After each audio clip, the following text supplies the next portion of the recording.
Watching interesting channel. आज हम लोग इस वीडियो और इस क्लास के थ्रू हम लोग जानेंगे कि लेटर्स क्या होते हैं, लेटर्स को डिफाइन कैसे किया जाता है, वर्ड्स क्या होते हैं और वर्ड्स को कैसे डिफाइन किया जाता है। आज की इस वीडियो के थ्रू हम लोग साइलेबल को जानेंगे, जो मोस्ट कंफ्यूजिंग होता है।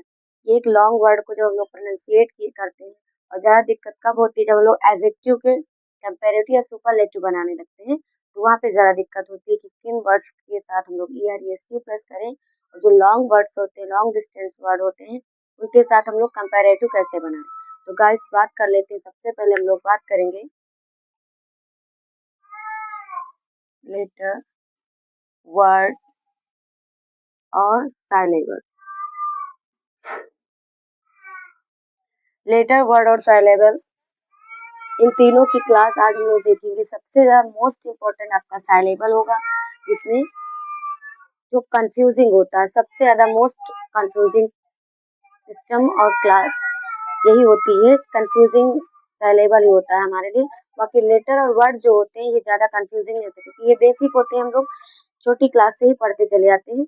लेटर क्या होता है और वर्ड क्या होता है ये सबको पता होता है।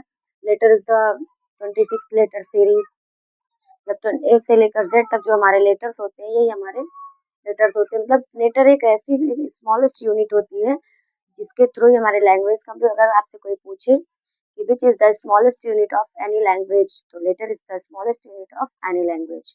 तो सबसे ज्यादा बात कर लेते हैं हम लोग लेटर की। तो लेटर एक ऐसी इकाई होती है जिसको तोड़ा नहीं जा सकता।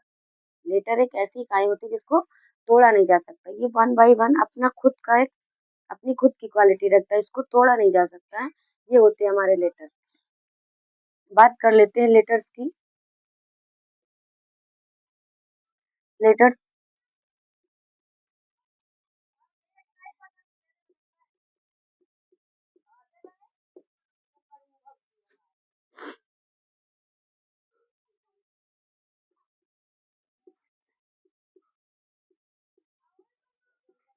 ये एक ऐसी इकाई होती है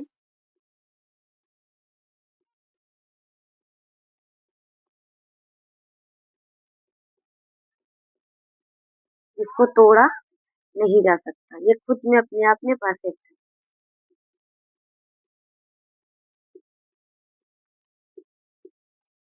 ये एक ऐसी इकाई होती है जिसको तोड़ा नहीं जा सकता। लेटर्स होते हैं जैसे ए से लेकर जेड तक हमारे 26 लेटर्स होते हैं, और इन 26 लेटर्स को टू पार्ट्स में डिवाइड किया गया है।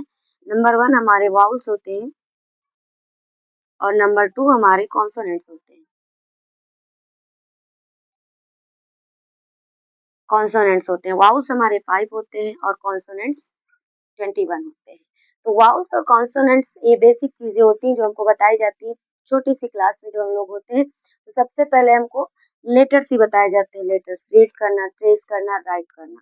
तो लेटर्स की बात कोई बड़ी बात नहीं, ये एक ऐसी छोटी स्मॉलेस्ट यूनिट होती है जिनको कट नहीं किया जा सकता। ये अपने आप में क्या होती है, सेल्फ डिपेंड होती है, मतलब इनको किसी भी बेस में तोड़ा नहीं जा सकता। ये होते हैं हमारे लेटर्स। और अगर आपसे कोई पूछे कि हाउ मेनी लेटर्स, तो there are 26 letters and these 26 letters are divided into two parts, number 1 vowels and number 2 consonants। vowels हमारे 5 होते हैं और consonant 21 होते हैं। बस इतनी सी बात है हमारी vowels मतलब लेटर्स की। बात कर लेते हैं हम लोग वर्ड की।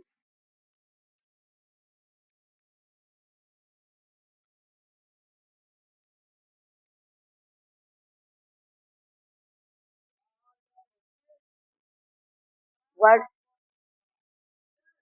वर्ड्स एक ऐसा सिस्टम होता है जिसमें एडिंग वाला सिस्टम होता है। जैसे कि हम लोग मैथ्स में ऐड वैड करते हैं, सेम वैसा रूल यहाँ भी लगता है। जब किसी वर्ड को कंज्यूम, मतलब किन्हीं लेटर्स को जो हम लोग ऐड करते हैं, ऐड करने के बाद तो वहाँ पे प्रॉपर सेंसिबल मीनिंग निकल के आती है, वो हमारा वर्ड कहलाता है। बाकी अगर किसी भी लेटर्स को हम लोग ऐसे ऐसे ही ऐसे ही किसी लेटर को ऐड करके वर्ड बनाएंगे तो वो वर्ड नहीं कहा जाएगा, क्योंकि उसका एक सेंसिबल या प्रॉपर मीनिंग होनी चाहिए। वर्ड वही होगा जिसका अरेंजमेंट प्रॉपर हो।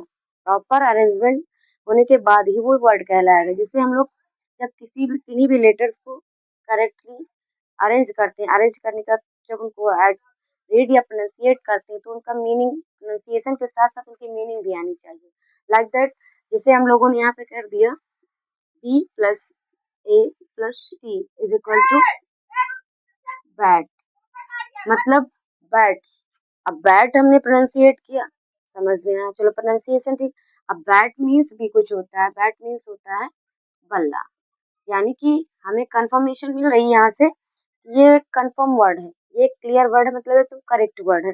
जब भी मतलब हमने 3 लेटर्स को यहाँ पे अरेंज किया या ऐड किया, तो यहाँ पे इसके प्रोनाउंसिएशन के बाद हमको मीनिंग भी मिल रही है, जो कि सेंस दे रही है।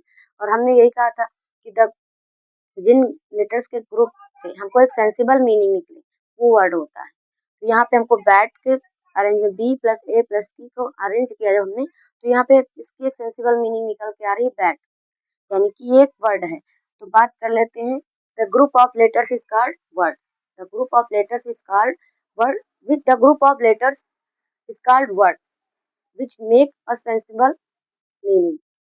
मतलब लेटर्स के ग्रुप को हम लोग वर्ड कहते हैं, जो एक प्रॉपर सेंस देता हो या सेंसिबल मीनिंग देता हो, उसे हम लोग वर्ड कहते हैं। चलो डेफिनेशन भी देख लेते हैं।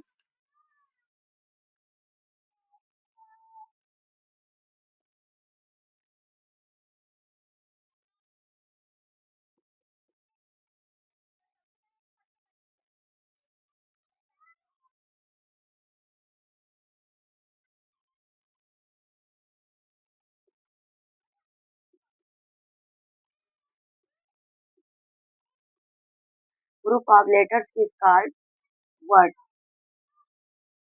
that make a proper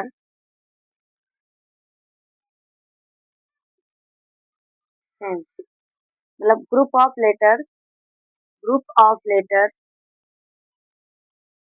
is called word that make a proper sense। मतलब लेटर्स का ऐसा समूह जो एक प्रॉपर सेंस दे, वही वर्ड कहलाता है। अक्षरों का एक ऐसा समूह जो करेक्ट या प्रॉपर मीनिंग दे, वही वर्ड कहलाता है। कहने का मतलब सीधा डेफिनेशन से अच्छा है कि हम लोग क्लियरिटी देख लेते हैं, एग्जाम्पल देख लेते हैं। एग्जाम्पल के थ्रू हमको पता चल जाएगा कि कैसे कैसे अरेंज करते हैं। सबसे पहली बात हम लोग बात करेंगे, जैसे हम किसी भी लेटर को अरेंज करते हैं, तो अरेंज करने का मतलब जैसे हमने कहा, यहाँ पे हमने कर दिया रेड, तो R plus A plus T equal to red. अब हमने इसको रैट बोला, और रैट बोलने के बाद हमको कंफर्मेशन मिल रही है, हमको सेंस आ रहा है कि रैट मीन्स तो चूहा होता है, यानी कि यहाँ से क्लियरिटी मिल रही है कि this is a word, this is a word, ये एक वर्ड है। मतलब यहाँ से हमको कंफर्मेशन यानी कि सेंस मिल रहा है हमें माइंड से, जैसे हम इसको प्रोनाउंसिएट करेंगे हमको एक सेंस मिलता है कि ये नहीं, दिस इज अ वर्ड, ये वर्ड है। जब क्योंकि इसको प्रोनाउंसिएट करने के बाद हमको लग रहा है कि ये इसका मीनिंग हमारे माइंड में तुरंत आ जाता है, ये करेक्ट वर्ड है। ठीक है, जैसे नेक्स्ट हमने यहाँ पे राइट किया एंड। अब ऐसे एंड पढ़े, तो एंड ऐसे डायरेक्टली हमने ऐड एडिशन का काम ही खत्म कर दिया, हमने डायरेक्ट एंड पढ़ा। तो एंड पढ़ने के बाद हमको पता चल रहा है कि एंड मीन्स चींटी होती है, यानी कि दिस इज द वर्ड, है ना। तो यही होता है हमारा वर्ड। बात कर लेते हैं सेलेबल, जो मोस्ट कंफ्यूजिंग होता है हमारे लिए। तो एडजेक्टिव से कंपैरेटिव बनाने के लिए जब हम किसी चीज को कंपैरेटिव मतलब एडजेक्टिव डिग्री से जब लॉन्ग डिस्टेंसिंग वर्ड्स को जब हम डिग्री चेंज करते हैं, तो वहाँ पे दिक्कत होती है कि ये इसका कंपैरेटिव कैसे बना, इसका सुपरलेटिव कैसे बना, तो वहाँ पे सेलेबल की दिक्कत होती है, सेलेबल्स वर्ड की। तो आज हम लोग बात कर लेंगे, उस कंफ्यूजन को भी क्लियर कर लेंगे।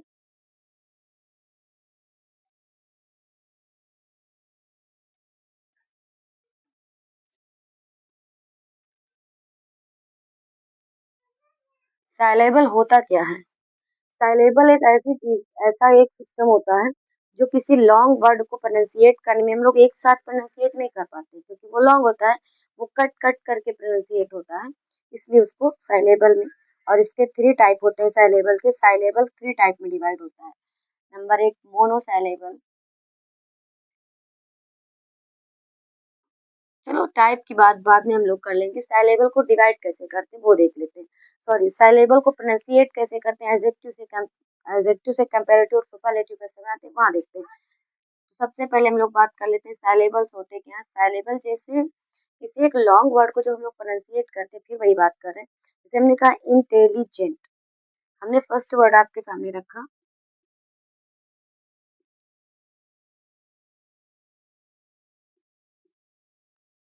इंटेलिजेंट। अब इंटेलिजेंट को हम जब प्रोनाउंसिएट कर रहे हैं तो इंटेली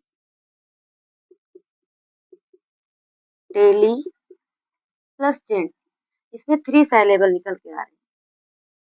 यानी कि इस वर्ड को प्रोनाउंसिएट करने में हमको 3 स्टेप लेने पड़ रहे हैं।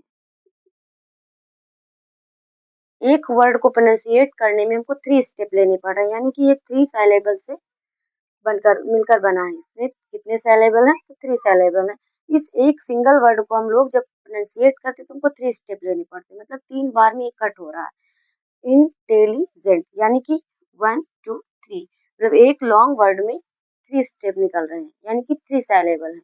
तो इस ऐसे वर्ड्स को जब हम लोग एडजेक्टिव से कंपैरेटिव बनाने लगते हैं तो वहाँ पे दिक्कत ये होती है कि अब नॉर्मल वर्ड में जैसे हमने कहा लॉन्ग, तो लॉन्ग का कंपैरेटिव हमने ईआर प्लस किया और सुपरलेटिव बनाने के लिए ईएसटी प्लस कर दिया। वेरी सिंपल है ना। नॉर्मल वर्ड्स में हम लोग ईआर और ईएसटी प्लस करके कंपैरेटिव और सुपरलेटिव बना लेते हैं। लेकिन बात जब कुछ वर्ड्स हमें हमारे टीचर हमको बताते हैं कि कुछ बेसिक वर्ड दे देंगे, कहेंगे इनमें ये मोस्ट और मोस्ट का यूज करके कंपैरेटिव और सुपरलेटिव बना, मतलब सीधी सी वो ट्रिक नहीं दे पाते हैं। और यही एक ट्रिक है हमारी साइलेबल बेस पे हम लोग कंपैरेटिव सुपरलेटिव लॉन्ग वर्ड्स का बनाते हैं। यही वाले वर्ड्स हैं जिनके साथ हमारे टीचर हमको बताते हैं मोर और मोस्ट यूज करना है, मतलब हमको इनको लर्न करना पड़ता है। वी हैव टू लर्न, मतलब हमको इनको जबरदस्ती लर्न करना पड़ता है। लेकिन नो, यहाँ पे ट्रिक होती है कि जब सैलेबल ज्यादा हो किसी वर्ड में, अब सैलेबल पहचानना जान जाएंगे, जैसे हमने कहा इंग्लिश, इंग्लिश हमारी लैंग्वेज में ही 2 सैलेबल हैं। हमारी जो इंग्लिश लैंग्वेज इसमें 2 सैलेबल हैं, इंग्लिश, है ना। तो अब इसमें सैलेबल की बात करें तो हमने अपनी लैंग्वेज को उठा के रख दिया इंग्लिश। तो सैलेबल हम इंग्लिश को डायरेक्ट नहीं बोल सकते क्योंकि वो 2 बार में कट ही जाएगा। तो ये होते हैं syllable, eng plus lish English. Profit, pro plus fit, ये रहे 2 सैलेबल। तो गाइस आज के